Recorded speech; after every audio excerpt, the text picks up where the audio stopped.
On the 28th of March, in the year 193, a Roman soldier walked into an open auction and bought the entire Roman Empire. Not a province, not a title, the whole empire. Millions of people, every legion, every treasury, every road from Britain to Mesopotamia, sold to the highest bidder like a used cart at a market stall. The man who bought it was named Didius Julianus. And here is the part they never told you in school. He actually thought he had won. Let us back up 60 hours because the story starts with a murder. The Emperor Pertinax, a good man by Roman standards, which is admittedly a low bar, had been in power for exactly 87 days when his own Praetorian Guard hacked him to death in his throne room. Pertinax had made one catastrophic mistake. He tried to reform the Guard.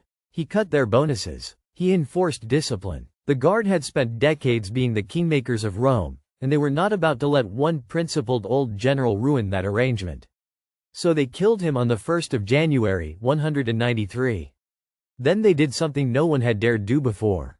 They literally posted a notice outside the Praetorian barracks. The empire is available. Bring your best offer. 2 men showed up. The first was Titus Flavius Sulpicianus, the father-in-law of the man they had just murdered. He was already inside the barracks, trying to calm the soldiers down. He started bidding. He offered each soldier 20,000 sesterces. That is roughly 5 years of a legionary's salary. In today's numbers, something close to $100 million in total, distributed across the Guard. It was an extraordinary offer. Then Didius Julianus arrived outside the walls. He had been at a dinner party. His wife and daughter reportedly told him to go. They had ambitions. Julianus was wealthy, a former governor, a capable administrator, not a fool. He looked at the situation and saw not a crime but an opportunity. He started shouting his own bid over the walls. The Praetorians listened. They liked what they heard. Julianus offered 25,000 sesterces per soldier. He had just outbid a sitting contender by 25%. The Guard opened the gates. Julianus walked in, and on the 28th of March, 193, the Roman Senate, terrified, surrounded by armed soldiers, confirmed him as Emperor of Rome. If this surprises you, subscribe right now. We cover the history they never taught you in school. The parts that actually explain why the world works the way it does. Now here is where the story gets genuinely strange. Julianus was not incompetent. He was not a monster. By the standards of Rome, he was reasonable. He had governed Africa well. He understood administration. He genuinely believed that buying the empire was a legitimate path to ruling it, because in Rome at that moment, it basically was. Power had been transactional for decades. He had simply been more honest about the transaction. But there was a problem he could not buy his way out of. 3 other generals heard about the auction, and all 3 were furious. Pescennius Niger in Syria declared himself emperor. Clodius Albinus in Britain declared himself emperor. And Septimius Severus in Pannonia, modern-day Hungary, declared himself emperor and immediately started marching toward Rome with a battle-hardened army. Severus moved with extraordinary speed. He covered something close to 800 miles in approximately 40 days. Julianus tried everything. He sent assassins. They refused. He tried to negotiate. Severus ignored him. He ordered the Praetorian Guard to prepare for battle. They told him they were not interested in dying for a man who had bought his throne at an auction. The Senate saw which way this was going.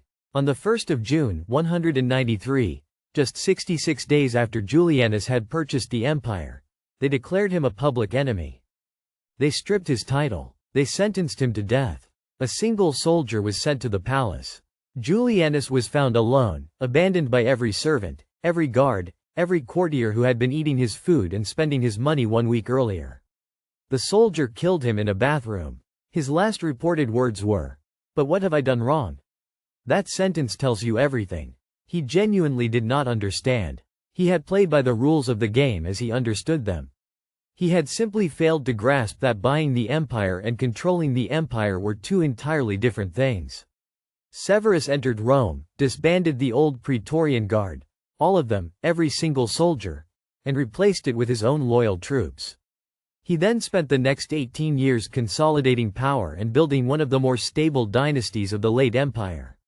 He had won not by bidding more money but by showing up with 50,000 soldiers. So what does this actually mean for the world today? More than you might expect.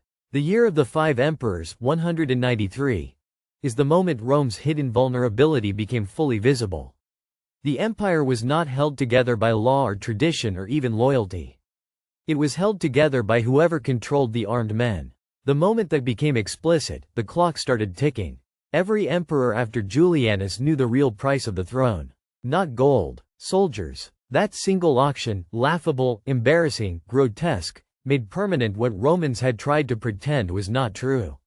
Power is not inherited. It is not bought. It is taken by whoever has the force to take it and hold it.